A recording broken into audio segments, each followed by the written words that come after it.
Here we can also adjust our lane keeping system.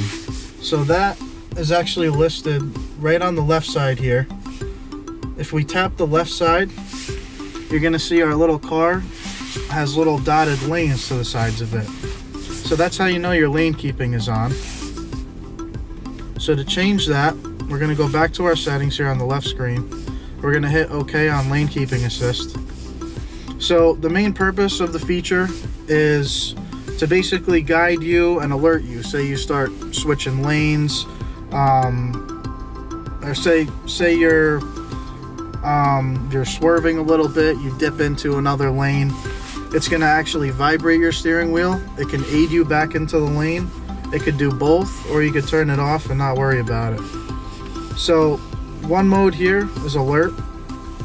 So once alert is on, it's going to vibrate every time you start drifting into another lane. You could do aid only. You could have it, you know, say you drift a little bit, it's going to actually pull you back in.